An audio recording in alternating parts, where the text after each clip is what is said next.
Saya cerita sedikit tentang ibadatu hadil ummah. Nanti saya bacakan teksnya. Di antara kebaikan umat ini adalah jalan-jalan itu termasuk ibadah. Makanya sering ada ayat fasiru fil ardi. Jadi supaya sering jalan-jalan. Jadi ini sudah jalan-jalan masih nyari apa? Nafkah. Kadang-kadang ya dapat macam-macam. Yang soleh ya dapat ibadah, yang enggak soleh ya dapat macam-macam. Tapi saya cerita yang soleh lah, yang enggak soleh itu enggak boleh dibicarakan itu ya. Rahasia. Saya ini lama di Jogja, ya tahulah kelakuannya orang-orang yang baik maupun yang setengah baik sampai. Ya semoga yang baik dilipat gandakan pahalanya, yang enggak baik diampuni. Tapi saya cerita sedikit. Di fikih kita, di kajian-kajian fikih kita memang ada istilah ini harus didengar karena ini ngaji dan sama status kita sama. Al-wasiyah ila ta'ah ya ta'ah, terus al-wasilah ilal maksiyah ya maksiyah. Jadi kalau kita jadi perangkat taat ya ibadah, kalau jadi perangkat maksiat juga maksiat.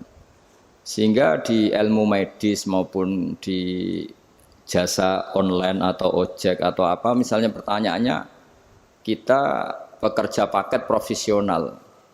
Boleh enggak ngantarkan paket narkoba? Ya jawabannya tentu enggak boleh karena bukan masalah pekerjaannya tapi yang diantar adalah sesuatu yang haram. Begitu juga boleh enggak ketika ada lelaki hidung belang tanya tempat mesum. Kalau kamu nunjukkan berarti kan ikut berkontribusi. Ya kamu bisa meneruskan gimana hukumnya mengantar gitu misalnya. Nah, kiai juga sama sebetulnya. Kiai juga bisa dimanfaatkan orang yang macam-macam untuk kekuatan yang macam-macam. Jadi hukum ini sama, kamu tidak usah tersinggung misalnya.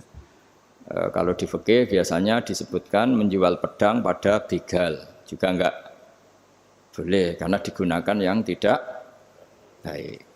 Begitu juga misalnya apapun profesionalitas kita, misalnya paket, kita nganter ke paket yang apa? Paket ganja misalnya.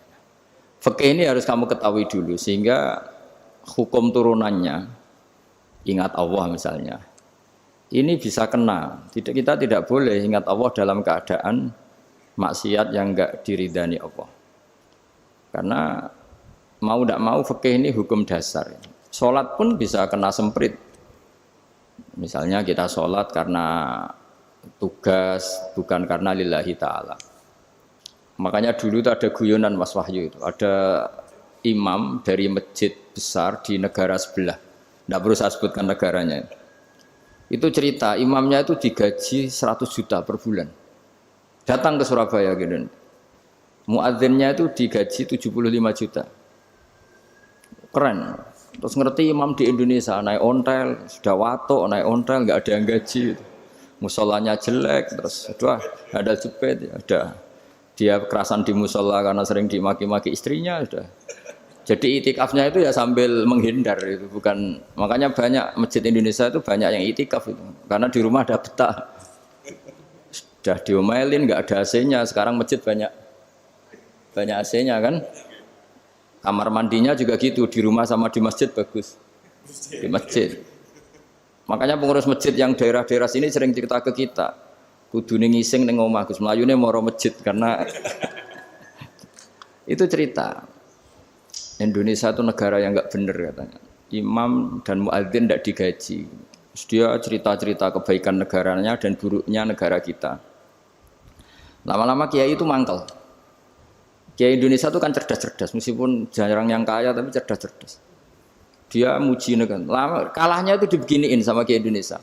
Makanya kamu sholat terus ya, takut potong gaji. Artinya kalau dia jadi imam karena digaji, efeknya adalah dia kalau bolos itu takut nanti kan dipotong gaji. Lama-lama kalau sering bolos di PHK gitu. Artinya luar biasa Indonesia, imam itu tidak ada yang gaji tapi semuanya sholat istiqomah. Berarti kita ini top, datang ke masjid jadi imam tanpa ada yang gaji. Top mana? Top Indonesia. Semenjak itu si imam ini tidak pernah cerita kebaikan negaranya karena gaji imam. Indonesia dalam bernegara selalu begitu. Ketika kita tidak punya solusi transportasi, ada saja pihak-pihak swasta atau investor yang ingin menanamkan modal di investasi Grab dan sebagainya. Tapi saya tetap sebagai kiai mengingatkan status hukum fikihnya. Kenapa saya harus cerita itu? Karena fikih ini harus selesai dulu. Saya ulang lagi, fikih ini harus selesai dulu. Misalnya nganterin orang yang mau transaksi narkoba atau transaksi maksiat, atau tapi yang yakin. Kalau tidak yakin memang tidak haram. Tapi kalau yakin itu memang kamu tahu benar-benar iyalah kira-kira gitu. Supaya taat itu ada di semua kehidupan. Sehingga nanti Indonesia kalau semuanya begini kan, yang cari sarana maksiat itu bahkan sekedar transportasi aja susah karena semuanya tidak mau misalnya. Paket juga gitu, yang mau ngedarkan narkoba kesulitan karena semua yang jasa paket tidak mau gitu. Begitu seterusnya, sehingga negara ini kita bantu bahwa awal ketidakbaikan di semua negara itu pasti karena maksiat. Maksiat itu mengganggu. Orang geger sama istri ya karena maksiat. Terus banyak kecelakaan itu rata-rata kata Pak Polisi juga karena maksiat. Jadi orang overdosis atau dalam keadaan mabuk nyupir. Terbesar kecelakaan itu jarang karena ngantuk. Terbesar masih karena pengaruh apa? Narkoba. Pembunuhan juga sama.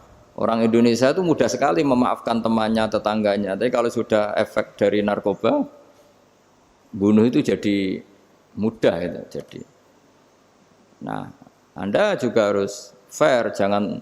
Tapi yang penting saya profesional nganter, gitu. Nggak mau tahu dia latar. Meskipun kita tidak boleh neliti orang ya, nggak boleh tajasus, nggak boleh neliti. Tapi yang jelas kamu tahu, saya ulang, yang jelas kamu tahu ya harus dihindari karena memang di semua profesi pekerjaan itu utamanya kata Rasulullah SAW itu memperhatikan halal haramnya.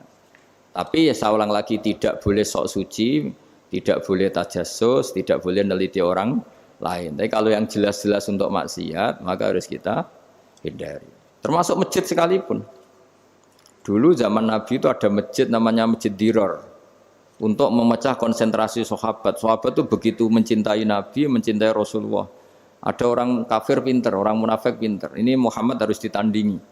Cara nandingi Muhammad jangan pakai dangdutan, jangan pakai bar, tapi pakai masjid. Karena ini suasananya kesannya bagus.